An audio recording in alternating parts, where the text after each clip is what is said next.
Kaugnay sa apela ng kampo ni Cadet Cudya na siya'y makasama sa graduation rites sa linggo, makakapanayam natin si Public Attorney's Office Chief Attorney Persida Acosta. Magandang umaga po, Attorney Acosta.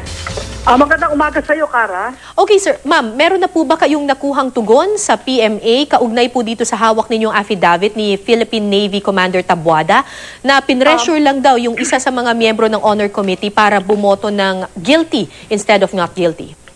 Kahapon nakatanggap tayo ng balita na yung board ay nag-convene at ini-interview na yung mga nag-affidavit at yung mga testigo at maging ang CHR.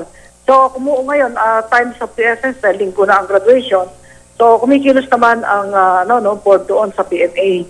So sana ay ma-reconsider nila yung naging botohan ng Honor Committee. At ang isang punto lang dito, yung isa sa miyembro sa preliminary investigation bago dinala ito sa Honor Committee para pagputuhan, isa palang contender sa award o sa honor sa grupo nitong si Cudya sa Navy Group. So pari hindi dapat nagkaganon dahil may conflict of interest siya dahil pag natanggal si Cudya, siya pwedeng pumalit sa rank 1 ni Cudya doon sa Navy Group. Pakiulit po, ma'am, may isa pong member ng Honor Committee na sa tingin... Ng preliminary investigation. Aha. Oo, nung bago kasi madala sa Honor Committee na para mga jury nila nakasamang kadete, may preliminary investigation. Ang member doon na nag-investiga ay isa doon sa contender sa pwesto ni Cudya, ni Cadet Cudya. Kaya ina-assert ng pamilya na walang impartiality. Ayon sa Supreme Court rulings, sa ang tibay doctrine, kailangan ang isang tribunal ay impartial at walang conflict of interest doon sa hatulan nila o i-indict nila. So parang ang sinasabi po ninyo at ng pamilya ay parang napolitika po ito? Ayun ang sinasabi ng pamilya. At nakikita ko naman doon sa affidavit ni Commander Taboada, inamin sa kanya mismo na na-pressure siya kaya pinalitan niya yung boto. Ngayon, inaalaw naman pala na magpalit ng boto. Pero ang punto, bakit sinamber at bakit piniressure? Bakit? Anong dahilan? Anong force? Anong moving force? Ang point doon, kung ganyan, ay dapat ang doubt ay laging i-resolve sa isang inaakusahan dahil yung akara, yung right sa Konstitusyon, Article 3, hindi applicable lang sa atin yan na civilian, applicable din yan sa mga sundalo at kadete.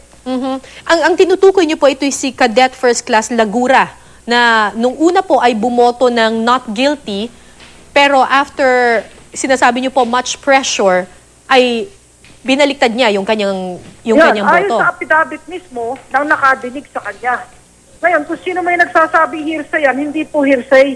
Kasi first-hand information ni Commander Taboada from Cadet Lagura yan. Nagiging hearsay, halimbawa, si A may sinabi, nadinig ni B. Tapos sa kay C, nadinig niya kay A. O tatlong tao ang pagitan. Yan, siya mismo, si Commander Taboada, narinig niya. Kay Lagura, sinabi sa kanya, kinumpisal sa kanya kung ano nangyari sa botohan. Aha.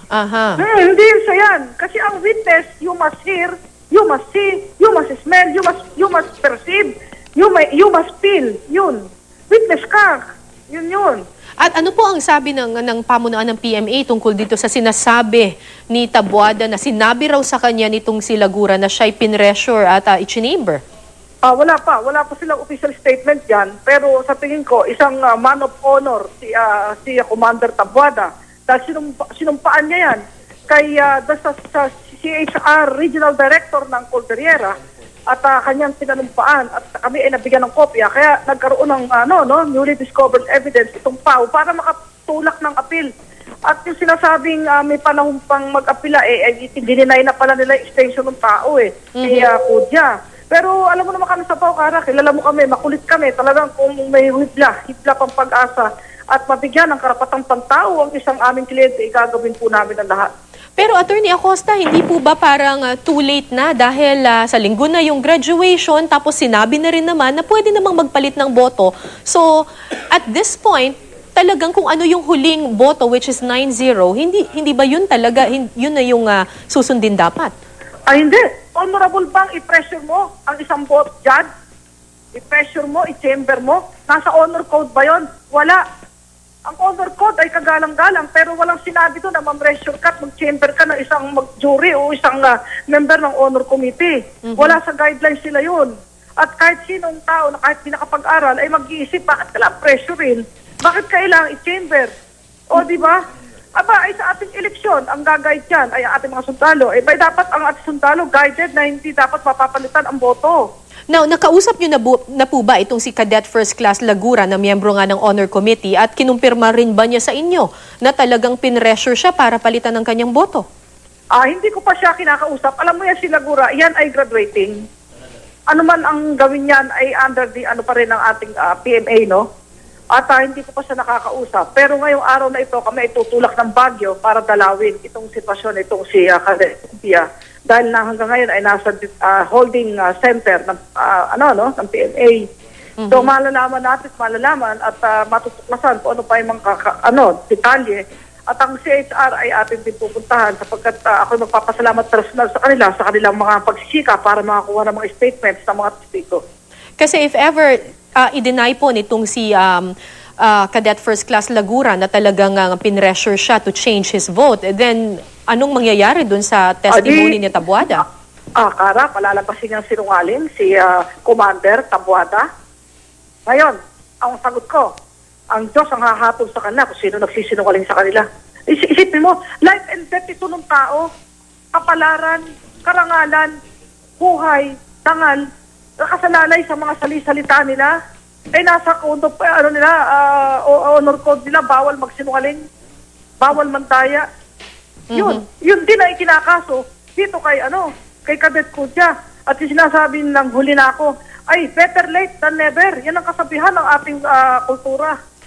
So ma'am, sakali pong tuluyan na ngang hindi makasama sa graduation rites this Sunday, itong si Cadet Kuya, ano pong magiging hakbang ng pamilya at ng Public Attorney's Office? Pursuant to the Constitution of our Republic and existing rules, laws, jurisprudence of the Supreme Court, ay merong mga aksyon na pwedeng isampa civilly, administratively, criminally. At kung yan ay gagawin ng ating mga PAW lawyers, ay karapatan yan ng ating bilang pagtulong at pagtugon sa aming mandato at karapatan ng kliyente na mag-host ng lahat ng legal remedies. Maraming salamat po sa inyong oras, PAW Chief Attorney Persida Acosta. Salamat. Thank you, ma'am.